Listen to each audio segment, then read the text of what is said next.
Vamos a orar, es una porción larga y vamos a ir leyéndola conforme avanzamos en el texto. Padre, te damos gracias, Señor, por el privilegio y el gozo de poder estar una vez más reunidos aquí, no como quisiéramos, Señor, pero sí como tú lo has querido, como tú lo has dispuesto. Y oramos, Señor, que nos concedas la gracia, el gozo y el privilegio de ser edificados con tu palabra. Gracias, oh mi Dios, en el nombre de Cristo Jesús. Amén y amén. Hemos titulado el sermón de esta mañana, Dios gobierna sobre los reinos del mundo, en el marco de la serie Dios gobierna, del libro de Daniel. Vivimos en un mundo convulsionado políticamente, creo que esa es una realidad palpable. Después de la Segunda Guerra Mundial y la Guerra Fría, el mundo vio cómo la política se convirtió en uno de los principales causantes de muerte y sangre en la historia. Gobernantes malvados, dictadores perversos de corazón y también en obras, hacen que nos preguntemos, ¿está Dios realmente en control del mundo? ¿Le importa a Dios la manera en que cada gobernante y poderoso desarrolla una política en su nación? El pasaje que nosotros veremos hoy evidencia que Dios gobierna y lo hace especialmente sobre los reyes y gobernantes de este mundo. En el capítulo 2, al inicio, como vimos en el sermón pasado, después de haber sido amenazados por Nabucodonosor, quien con su espíritu turbado deseaba que los magos y agoreros y astrólogos del reino le dijeran cuál era el significado de esa visión y sueño que había tenido, y ante la impotencia de no ver un resultado, manda matar a todos ellos. Daniel responde, vimos en el sermón pasado sabiamente, pide oración a sus amigos, y ellos piden a Dios que les revele por su misericordia cuál era el misterio que estaba en la mente y en el corazón de Nabucodonosor, y Dios lo hace, Dios lo revela y le muestra a Daniel el sueño, y no solo el sueño, sino también su interpretación. Y eso es lo que nosotros vamos a ver aquí en esta mañana a través de un bosquejo muy sencillo. Vamos a ver 3 encabezados. El primero de ellos, el sueño misterioso o un sueño misterioso, versículos 29 al 35. Una revelación gloriosa, versículos 36 al 45.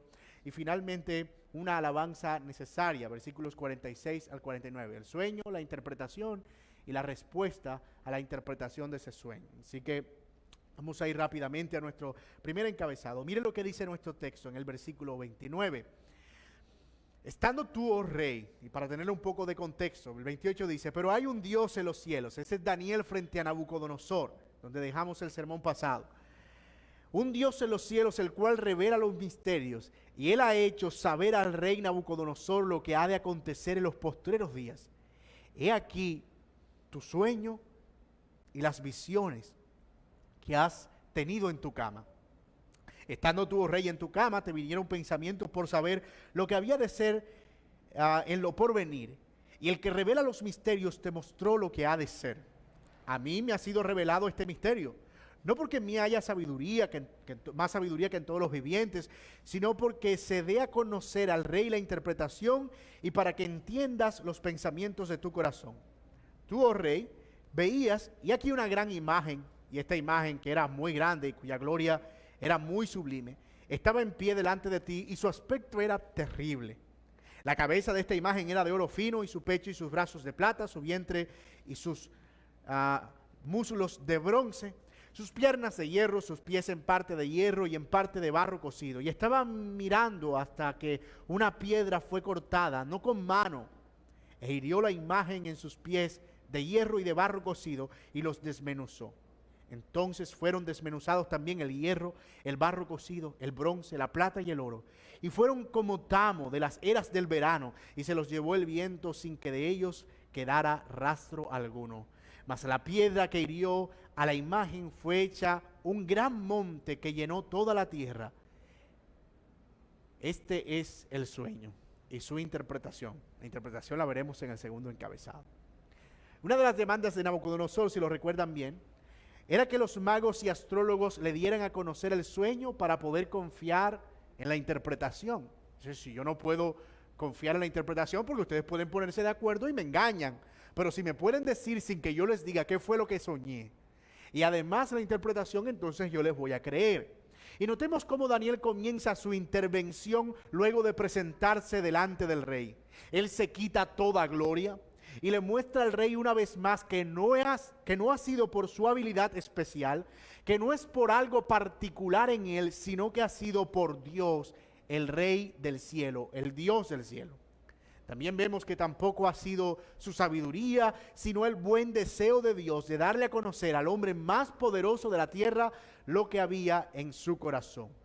En otras palabras, Daniel quiere dejarle claro al rey que esa no es una experiencia mística más, que no es una experiencia como la que tendría con los brujos y astrólogos de su reino, sino que esto viene de parte de Dios. No pienses, rey, que yo estuve convulsionando en la noche y me vinieron unas energías que me han dado la revelación. No, no, no, no. Esto viene del Dios del cielo. Y una vez más Daniel exhibe aquí gran sabiduría al dejar claras las motivaciones y el propósito de lo que estaba pasando. De nuevo, no es un evento más de brujería, sino lo que ha venido de parte de Dios. Una vez hecha la aclaración, Daniel procede a describir el sueño. No hay mucho misterio allí. El sueño está muy claro en el pasaje. Se trataba de una imagen. Yo quiero apelar a su imaginación. Posiblemente una estatua de un hombre. Dicen algunas traducciones, en lugar de imagen, estatua. Y lo primero que dice de la estatua es que era resplandeciente y además que era terrible. Y lo otro, que Nabucodonosor en el sueño estaba de pie frente a esa estatua. Lo otro que se nos dice es que la estatua era de varios materiales que iban variando de manera descendiente conforme al valor. La cabeza era de oro, los pechos y brazos de plata, el abdomen y los muslos de bronce, y las piernas eran de hierro, y sus pies una mezcla entre barro con hierro cocido. ¿Lo tienen en su mente? Un gigante enorme, terrible, resplandeciente, y Nabucodonosor pequeñito delante de la estatua. Pero lo que Daniel recoge como angustioso, y que probablemente era lo que más angustia le producía al rey de la imagen, porque a todas estas, si yo tengo un sueño con una imagen de esa, ¿por qué habría de perturbarme? Es una imagen. Pero lo que realmente angustiaba al rey es lo que sigue. Daniel dice que en el sueño de Nabucodonosor, él vio una piedra no cortada con mano que hirió la imagen completa. Dice el texto que literalmente la desmenuzó. Otras traducciones dicen la pulverizó, la convirtió en polvo. Y que el monte, es decir, la piedra que derribó y pulverizó la estatua, se convirtió en un monte que luego nadie pudo mover. Se esfumó. Para los niños que están aquí y que no digan que no predicamos para ellos, como cuando Thanos hizo clic y todo se esfumó. Se desvanecieron en el aire. Pero en lugar de esa gran estatua, un monte enorme que surgió de la piedra y que no podía ser conmovido. Es evidente que Nabucodonosor estaba abrumado por la idea de que ese sueño fuera con respecto a él y su reino. Probablemente lo que él estaba pensando es: la estatua debo ser yo, y alguien vendrá y me derribará y me volverá polvo, y por eso estaba volviéndose loco, porque no entendía cómo él, siendo tan poderoso, de repente fuera a ser quitado de la faz de la tierra, y tal vez era eso lo que estaba perturbando su alma. Hay varias cosas que notar aquí en términos prácticos, pero yo quiero que veamos una en particular. Y es la manera en que Dios perturba la mente de un hombre que no tenía ningún conocimiento de Dios. Dios lo inquieta en su corazón y en su mente. Y no deja de llamar la atención que Dios haya mostrado esto precisamente al rey y no a Daniel. ¿Por qué habría Dios de hacer esta carambola visionaria y misteriosa? Revelar algo a Nabucodonosor para luego revelarlo a Daniel, para que luego Daniel lo revelara directamente a Nabucodonosor. Bien dice la Biblia, no hará Dios algo sin antes revelarlo a sus siervos los profetas.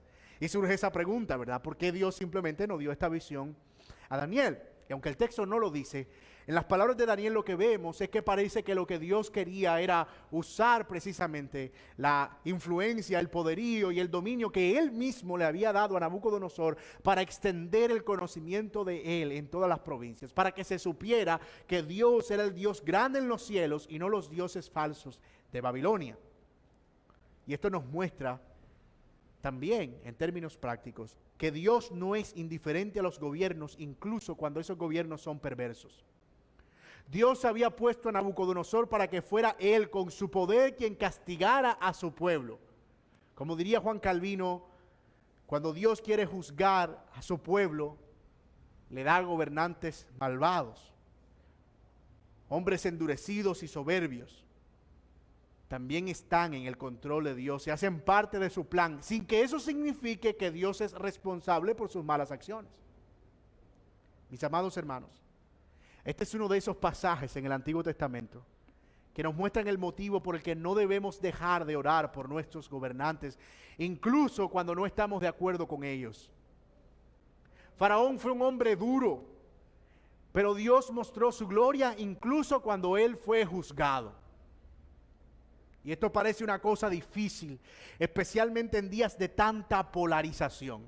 Yo soy de este y yo soy de este. Y tú ves a cristianos enfrentados en una batalla campal, tratando de hacer prevalecer sus opiniones acerca de hombres y líderes políticos y renunciando por completo a su piedad y a su fe, con tal de exhibir argumentos a favor y en contra. Pero hermanos, no es a eso a lo que nosotros hemos sido llamados.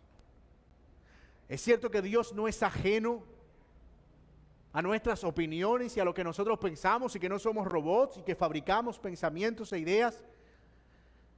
Pero hermanos, nuestro deber como creyentes es involucrarnos, como dice Pablo a Timoteo, en orar por los que nos gobiernan y nos presiden para que nosotros podamos vivir quieta y sosegadamente en este mundo. Pero el misterio, hermanos, no se quedaría ahí. Ahora viene el segundo pedido del rey. Él no solo había pedido que se le revelara el sueño, sino la interpretación del sueño. Y a estas alturas, Nabucodonosor está absolutamente atrapado por lo que está pasando. Solo imagínate. Te acabas de encontrar con alguien que se acercó a ti y te dijo, tú anoche soñaste tal cosa. Y ahora te voy a decir la interpretación. Bueno, tú te detienes a escuchar lo que esa persona tiene que decirte. Daniel está frente al rey y el rey está atrapado, esperando que ahora Daniel le diga qué es lo que significa esa misteriosa visión, lo que nos lleva de la mano a nuestro segundo encabezado. Noten lo que dice en el versículo 36. Este es el sueño. Este es el sueño y también la interpretación de él diremos en presencia del rey. Tú, oh rey, eres rey de reyes porque el Dios del cielo te ha dado reino, poder y fuerza y majestad. Y donde quiera que habitan hijos de hombres y bestias del campo y aves del cielo, Él los ha entregado en tu mano y te ha dado el dominio sobre todo. Tú eres aquella cabeza de oro. Y después de ti se levantará otro reino inferior al tuyo y luego un tercer reino de bronce, el cual dominará sobre toda la tierra. Y el cuarto reino será fuerte como el hierro desmenuza y rompe todas las cosas, desmenuzará y quebrantará todo. Y lo que viste de los pies y los dedos en parte barro cocido del alfarero y en parte hierro, será un reino dividido, mas habrá en él algo de la fuerza del hierro. Y así como viste hierro mezclado con barro cocido, y por ser los dedos de los pies en parte de hierro y en parte de barro cocido, el reino será en parte fuerte y en parte frágil. Así como viste el hierro mezclado con barro, se mezclarán por medio de alianzas humanas, pero no se unirán el uno con el otro, como el hierro no se mezcla con el barro. Y en esos días, de un reino medio débil y medio fuerte, el Dios del cielo levantará un reino que no será jamás destruido, ni será el reino dejado a otro pueblo. Desmenuzará y consumirá a todos estos reinos y por él permanecerá para siempre. Y de la manera en que viste que del monte fue cortada una piedra no con mano, la cual desmenuza el hierro, el bronce, el barro, la plata y el oro, el gran Dios ha mostrado al rey lo que ha de acontecer en lo porvenir, y el sueño es verdadero y fiel a su interpretación. Varias cosas. Lo primero es curioso. Daniel habla en plural cuando se presenta delante del rey. Esta interpretación daremos al rey, lo que indica que probablemente estaba en presencia del rey junto con sus amigos Sadrach, Mesach y Abednego, o por lo menos hablaba en su nombre. Y lo otro que vemos son las palabras con las que Daniel empieza la interpretación. Es una declaración: tú, oh rey, eres el rey de reyes, porque el Dios del cielo te ha dado reino, poder, fuerza y majestad. Hermanos, esta es una declaración valiente y gloriosa. Daniel le está dejando saber al soberano Nabucodonosor, al soberbio Nabucodonosor, que hay alguien por encima de él que permitió que él fuera rey. Nabucodonosor estaba convencido que él era el hombre más poderoso de la tierra y que nadie estaba por encima de él. En el capítulo 4 vemos cómo se describe a él mismo con tanta soberbia. Pero Daniel le dice: no, hay alguien más poderoso que tú, que permitió que tú fueras rey. Daniel identifica a Nabucodonosor como la cabeza de oro y es el único reino que tenemos identificado hasta ahora. El hombre a quien se le había entregado, dice, se le había entregado dominio y poder sobre todo el mundo existente. Lo siguiente que menciona Daniel es revelador. Vendrá un reino inferior al tuyo. Ya de por sí, Nabucodonosor ha recibido el primer jazz de derecha. Hay un rey por encima de ti. Y ahora viene el de izquierda. Vendrá un rey menos poderoso que tú que te derribará. Así sucesivamente, uno menos poderoso que ese derribará a ese y otro menos poderoso derribará a ese, hasta que venga uno más poderoso que todos esos reinos juntos. En cuanto a los pies, Daniel dedica un poco más de tiempo a explicar con algunos detalles que la debilidad de este reino, cuando habla de los pies, está basada en las alianzas humanas y es en ese momento en el que el Dios del cielo actúa. Dice literalmente nuestro texto: en los días de estos reyes, el rey del cielo, el Dios que está en el cielo, levantará un reino que no será jamás destruido, ni será reino dejado a otro pueblo. Desmenuzará y consumirá todos los reinos, pero él permanecerá para siempre. Daniel de nuevo vuelve a dirigir las miradas al gran Dios del cielo, el mismo que ha mostrado lo que ha de suceder. Y aquí está el punto principal de nuestro texto en esta mañana. Si usted olvida todo lo que hemos dicho y lo que vamos a decir, pero puede recordar por lo menos esto, este es el punto principal de esta porción. Dios es quien gobierna en el cielo y Él está por encima de los reinos de este mundo. Él gobierna incluso los reinos futuros, aun cuando las elecciones no han sucedido. Él es rey. Y esto no debería llevarnos al fatalismo, es decir que bueno, como Dios ya sabe todo, yo no tengo que involucrarme en nada. No, nosotros en nuestra responsabilidad somos parte del plan a través del cual Dios gobierna todo. Es un misterio, pero es el misterio de Dios, ese punto en el que la soberanía de Dios se encuentra con la responsabilidad humana. Así que si bien nosotros no debemos ser llevados al fatalismo, sí debemos permanecer en una confianza de que Dios es soberano, que no ha perdido ni perderá el control de todo. Mucho se ha dicho acerca de lo que esto significa en términos escatológicos y los reyes y reinos que vendrán más adelante. Vamos a hablar de eso en alguno de los capítulos que vienen delante en esta serie de Daniel. Pero aquí el único reino que es identificado es el reino de Nabucodonosor. Pero por lo menos sabemos que en los días de Daniel hubo un reino más. Media y Persia, Darío y Ciro. Y luego de Media y Persia, en su orden, Grecia. Alejandro Magno, 325 a.C., conquistó rápidamente la gran helenización, el gran poderío. Y finalmente el último gran imperio existente del que se tenga memoria, Roma. Babilonia, Media Persia, Grecia y Roma.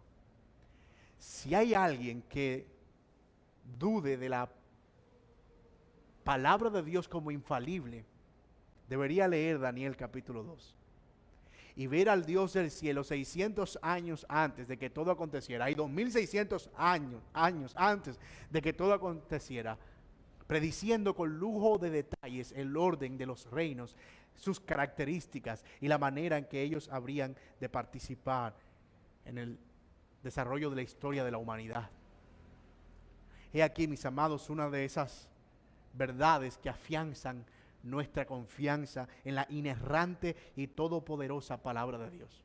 Así que si nosotros seguimos con esa interpretación, la piedra que golpea en los pies de barro y de hierro cocido, que vendría en términos escatológicos en ese momento a ser el imperio romano, no sería otra cosa que la aparición misma del reino de Dios en la persona de Jesucristo. El reino prometido a Abraham, el reino afirmado a Moisés, el reino prometido a David más gloriosamente, y el reino consumado en los días del Señor Jesucristo. Ese reino que aparece con poder y que destruye todos los reinos existentes.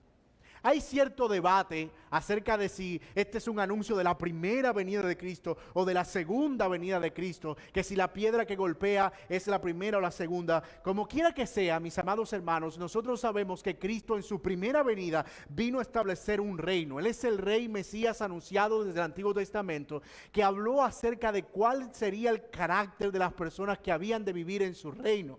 Él manda a decir a Juan el Bautista: dile a Juan que los ciegos ven, los sordos oyen, que los mudos hablan, y a los pobres es anunciado el reino. Él vino, según la profecía de Isaías 61, a hablar el año nuevo de la libertad para aquellos que están cautivos. Él vino a establecer un reino espiritual, y sabemos que ese reino será consumado cuando Él regrese por segunda vez y lo establezca perpetuamente y para siempre.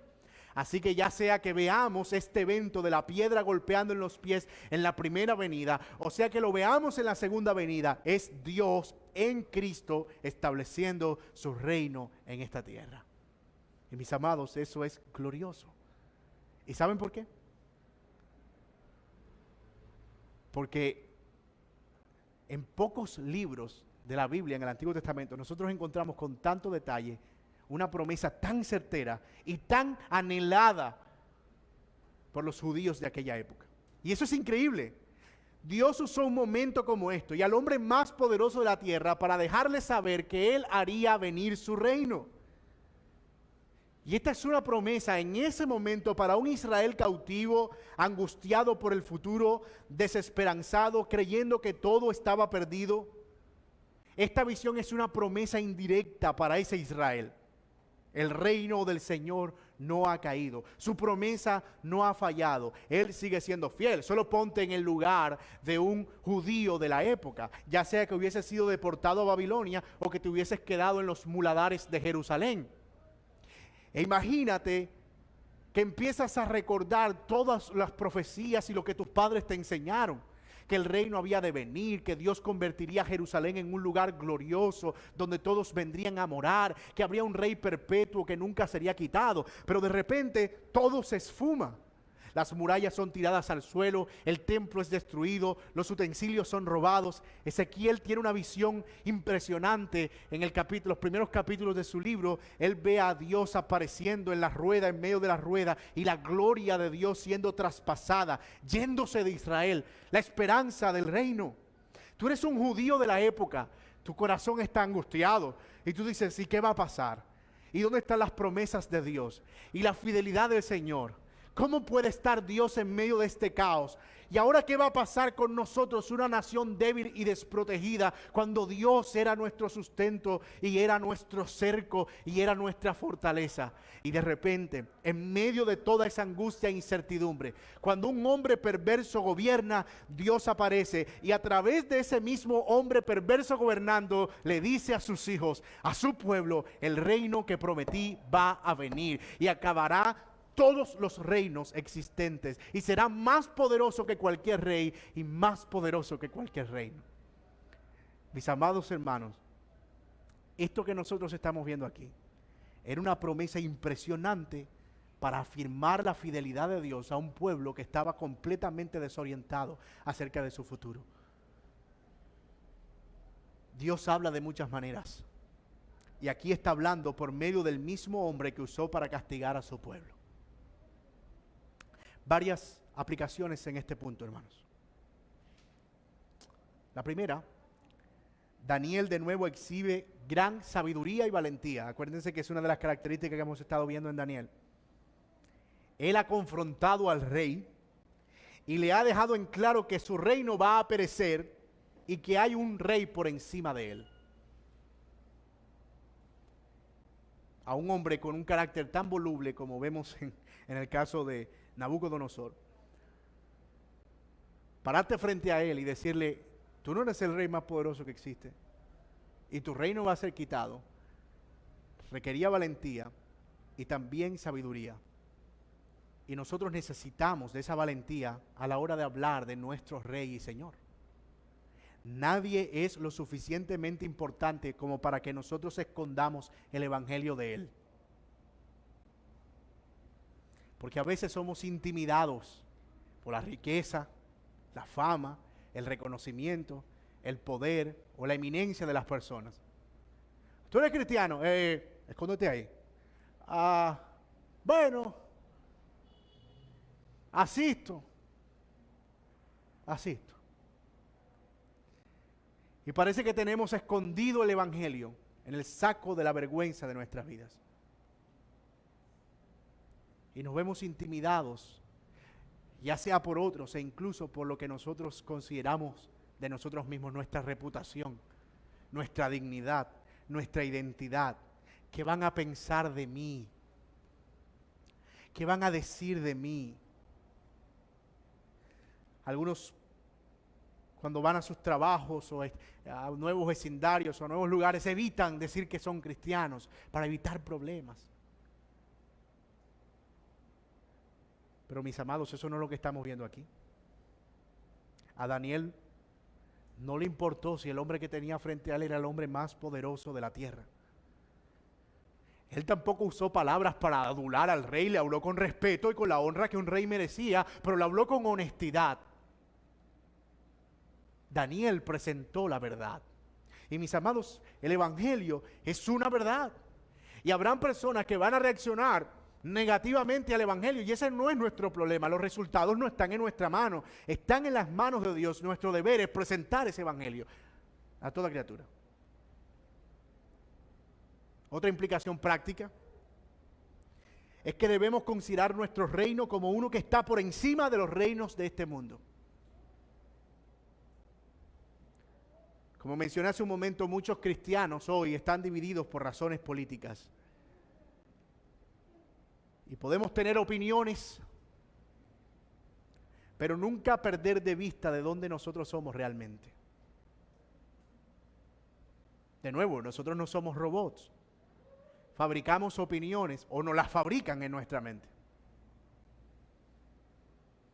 Pero los creyentes no somos llamados a la pasividad, pero tampoco somos llamados al combate ideológico por doctrinas, pensamientos y sistemas políticos.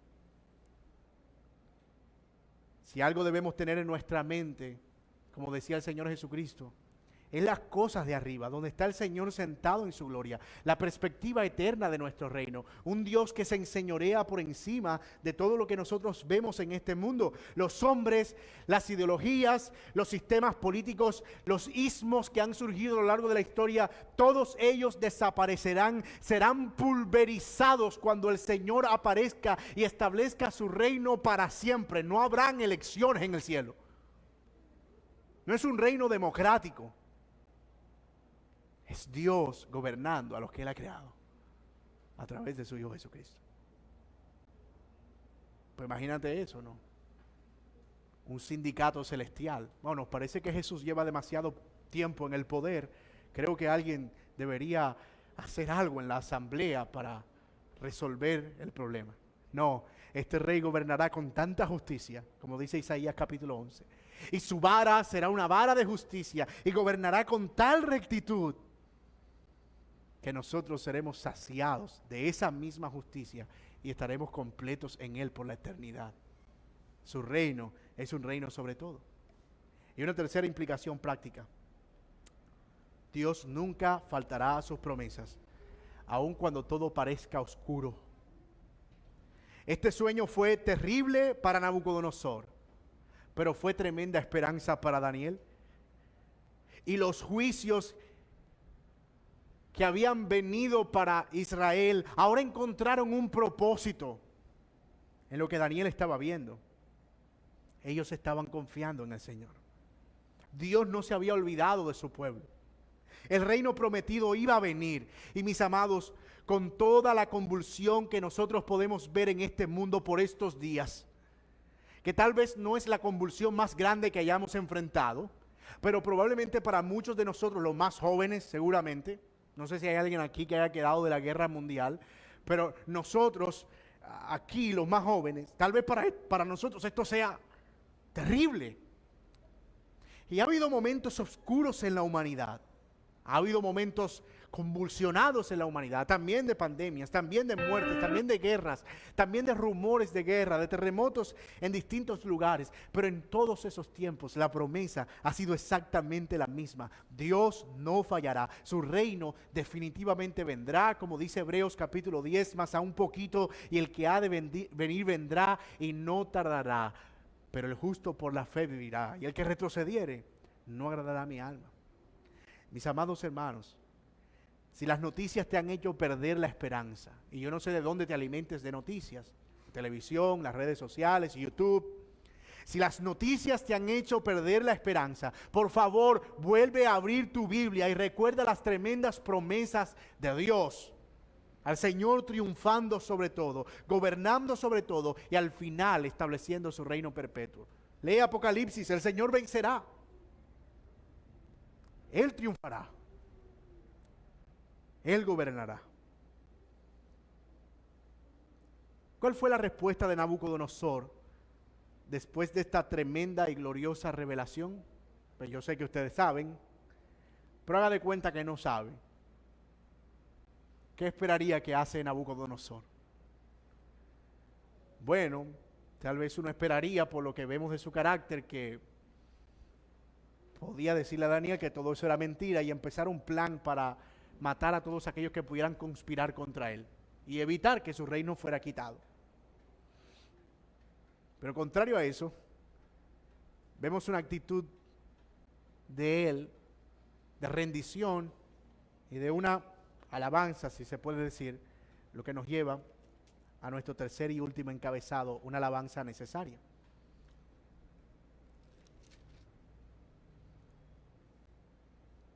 Versículo 46.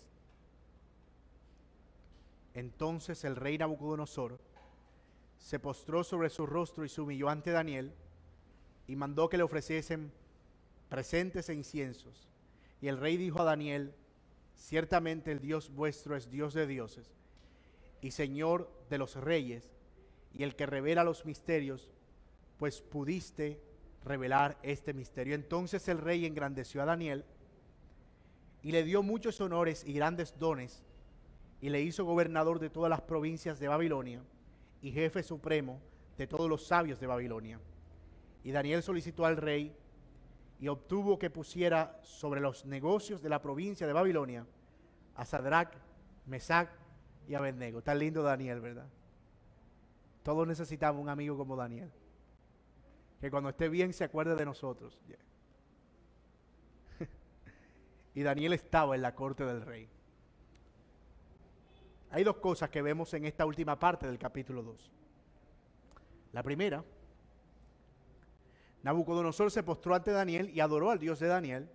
Y la segunda, Nabucodonosor recompensó a Daniel. La estructura del texto de hoy ha sido bien sencilla. El sueño, la revelación y la respuesta. Pero vamos a ver cada una de estas respuestas por separado. La primera de ellas tiene que ver con la respuesta del rey. Es como si él hubiera encontrado cierto descanso, cierto alivio para su aflicción. Por fin alguien pudo decirle qué era lo que él estaba soñando. Así que él se humilla delante de Daniel como si él estuviera delante de un dios en ese momento. Acuérdate que Nabucodonosor es pagano.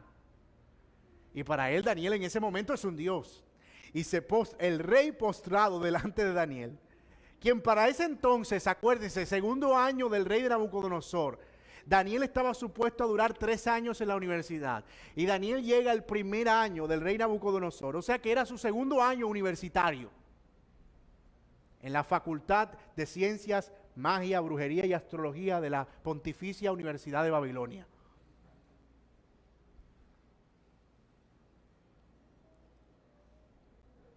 Y Daniel, con el rey postrado a sus pies, escucha las palabras del rey diciendo esto: ciertamente el Dios vuestro es Dios de Dios. Qué momento tan glorioso. Y Señor de los reyes y el que revela los misterios, pues pudiste revelar este misterio. Noten, hermanos, que con todo y eso, Nabucodonosor está reconociendo a Dios por sobre todo porque pudo revelar el misterio, no porque lo haya puesto como rey, no porque sea el que conozca todo, no porque sea el que gobierne todo. Él está reconociéndolo implícitamente como el que, bueno, te mostró lo que nadie más podía ver. Por eso tu Dios es mucho más poderoso. Y aquí está la constante que hemos visto en este libro de Daniel: Dios versus los dioses falsos de Babilonia. En el capítulo 1, Dios pudo sostener a Daniel con legumbres y agua más rozagantes que los que comían la comida sacrificada a los dioses de Babilonia.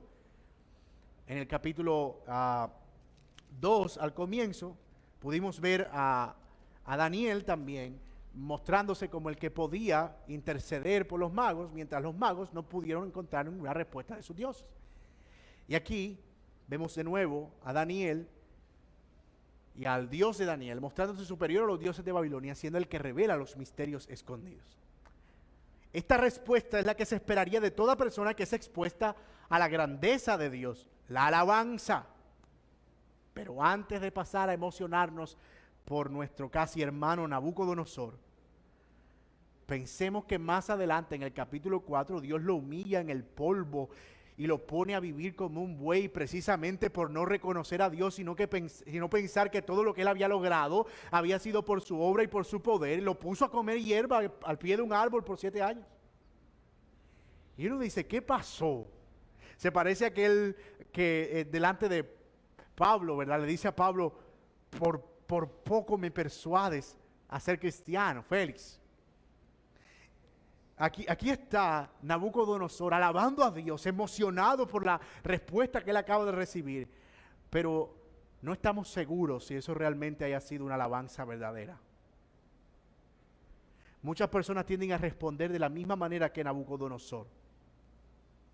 Por un momento les sorprende la manera en que Dios obra en cierta forma en su vida o en la vida de otros. Y su respuesta es rápida. Parece genuina.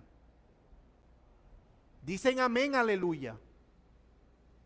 Lenguaje evangélico. Pero luego, con el tiempo, nos damos cuenta que era una respuesta emocional y no algo verdadero. Que fue algo del momento, de la euforia del momento. Ah, el Señor me sanó, oh, aquí estoy, Señor. Pero luego se le olvidó y buscó otro camino. Estamos llenos de gente así. Y cuando los encuentras, ellos tienen 75 cartas de excusa. Pero es que, y fue que, y también que, y fue que, y fue que. Por eso, pero yo un día vuelvo. Se dice de Martin Lloyd-Jones, el gran predicador escocés, o galés, que habiendo estado predicando en su capilla, un día predicó un tremendo sermón evangelístico, pero no llamó a las personas al frente, ni tampoco invitó a las personas a recibir al Señor en fe. Y entre la semana, unos días después, se encontró un hombre que le dijo: señor Jones, yo estuve en el servicio que usted predicó y fue glorioso. Y yo me hubiese arrepentido ese día si usted me hubiese llamado al arrepentimiento. Y Lloyd le dijo: bueno, ¿quieres hacerlo ahora? Dice: no, yo lo hubiese hecho ese día, hoy no. Y Lloyd le dijo: eso prueba que tu convicción no era una convicción verdadera, porque de haber querido venir a tu Señor, lo hubieses hecho ese día o lo harías ahora mismo. Hermanos, a veces tenemos esas respuestas emocionales, y no solo pasa con los no creyentes, incluso con nosotros. Recibimos la palabra y, como dice el Señor, la palabra se convierte en algo de corta duración. Y salimos, pero luego esa palabra es ahogada por los afanes, la ansiedad, las pruebas. ¿Se acuerdan la parábola del sembrador? El sembrador se lo sembrar, parte cayó junto al camino, otra cayó entre piedras, otra entre espinos y abrojos. Y el Señor, explicando la parábola, dijo que aquellos que caían entre piedras crecían, por un momentico salían, pero eran de muy corta duración, y cuando salía el sol los quemaba. Y el Señor, interpretando su propia parábola, dijo: ellos son los que reciben la palabra con gozo en principio y la retienen, pero luego cuando aparecen las pruebas y las persecuciones por causa del evangelio se apartan. Oh no, espérate, eso no es para mí, yo tenía pensado otra cosa, así no juego yo. Pero el Señor dijo, mi hermano, que si nosotros vamos a seguirle a Él, debemos estar dispuestos a tomar su cruz y seguirle. Que nadie hace una casa sin antes sentarse y hacer los cálculos, no sea que empezando a hacer la casa se quede a medio terminar y se avergüenza de los hombres. Que nadie va a una guerra con menos ejército ante un ejército mucho más grande y no le pide condiciones de paz, no sea que yendo a la guerra también sea destruido. El Señor nos habla de la importancia de nosotros retener la palabra. Y de nuevo, a veces esa palabra, salimos de aquí y decimos: esto era lo que yo necesitaba escuchar, y no pasan 24 horas y ni siquiera recordamos el sermón. Eso es un problema. Lo otro que vemos es que Daniel fue puesto en honra. Lo puso como gobernador de Babilonia. Y aquí hay un gran paralelismo con José. De hecho, esta historia tiene un paralelismo muy grande con la historia de José. Fueron llevados en condiciones de deportación y casi esclavitud a ciudades ajenas. Fueron tratados con indiferencia, confiaron en el Señor siendo muy jóvenes, fueron tentados de muchas maneras. El rey de sus gobiernos y de sus reinos tuvo sueños, ellos pudieron interpretarlo y fueron puestos en posiciones de eminencia. Hay un paralelismo bien interesante. Y como jefe de todos los sabios, ahora Daniel era quien los iba a dirigir. Qué emocionante eso. Y voy a decir esto, hermanos, con inspirado acento. Dios, en definitiva, honra a los que le honran. Dios, en definitiva, honra a los que le honran. Jesús también dijo que aquellos que me reconocen delante de los hombres, yo les reconoceré delante de mi Padre que está en los cielos. Pero si alguien se avergüenza de mí delante de los hombres, yo también me avergonzaré de él delante de mi Padre que está en los cielos. A veces dejamos de predicar el evangelio porque no queremos perder reputación o alguna amistad, pero no nos damos cuenta que estamos perdiendo algo más delante de Dios. A Daniel no le importó si era el hombre más poderoso de la tierra. Él proclamó a Dios como el que gobierna sobre todo, el Rey del universo, el Rey del cielo, el que es más grande que todo hombre. Hermano mío, ¿habrá algo de lo que nosotros debamos avergonzarnos en el evangelio?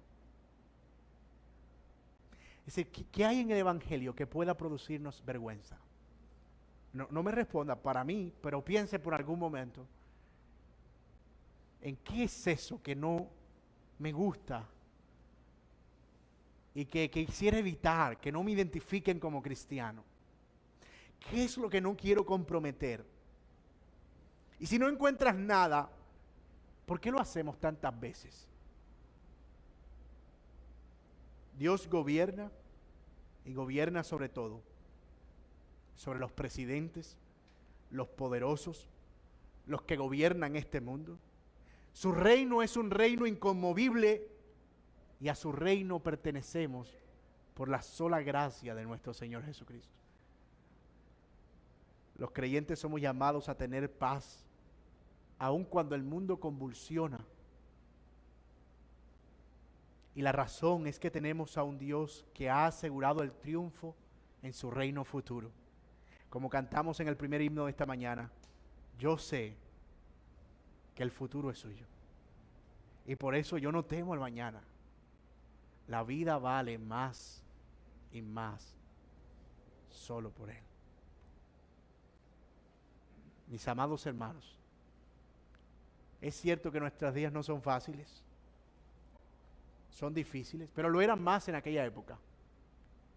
Si hoy la cosa se pone difícil en un gobierno, te vas para otro. ¿No te gustó este país y el gobierno de este país? Pues te vas para otro gobierno. Y tal vez no sea tan malo, pero puede ser menos malo que el que tenía. Pero allá donde cogías, si tú decías, estoy en Judea, abrumado por el imperio babilónico, miré a Siria, pues tu gobernador seguía siendo Nabucodonosor. Miré a Egipto, seguía siendo Nabucodonosor, lo acababa de conquistar. A donde iba a ser el mismo rey. Pero mis amados, llegará el día en el que no tendremos que huir buscando sistemas que puedan favorecernos, o gobiernos que puedan ser más justos. Nosotros en Colombia hemos visto la inmigración como tal vez nunca antes la habíamos visto, al menos en las décadas recientes. Y si hay una esperanza para estas personas,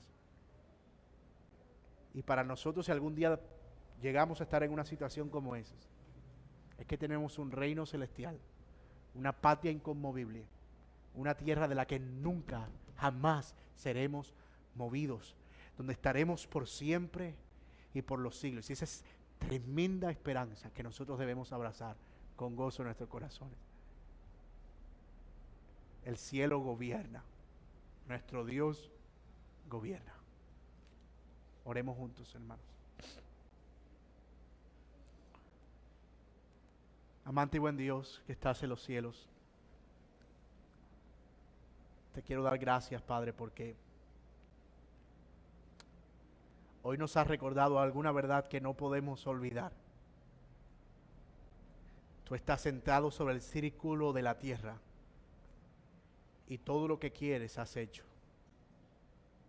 Y no importa cuán malvados nos parezcan los reinos en este mundo, y los políticos y su corrupción y perversidad de corazón, esto nos lleva a anhelar con más fuerzas el día que aparezca el Rey justo que se enseñoreará sobre todo y gobernará sobre todo. Oh Padre, concédenos el encontrar gozo y descanso para nuestras almas en las promesas que has hecho para nosotros. Que tú eres nuestro Rey, que tú eres nuestro Dios, que tú eres el soberano de todas las cosas. Señor, en medio del temor y la angustia y la incertidumbre, concédenos el descanso para nuestras almas, al saber que pertenecemos a una patria inconmovible, que nunca será quitada, y si bien todavía no estamos allí, estamos más cerca que cuando creímos, como bien dijo el apóstol Pablo. Ayúdanos a anhelar esa patria celestial, esa nación celestial, ese reino venidero, como la reina, para que ya sea que tengamos que hablar a sabios y poderosos, a ricos y arrogantes, la verdad pueda prevalecer sobre su orgullo y altivez. Oramos, Señor, que nos ayudes a compartir tu palabra a tiempo y fuera de tiempo para la gloria de tu Hijo Jesucristo. Gracias, Señor, porque tú gobiernas sobre todo. Es en el nombre de Cristo Jesús que oramos. Amén.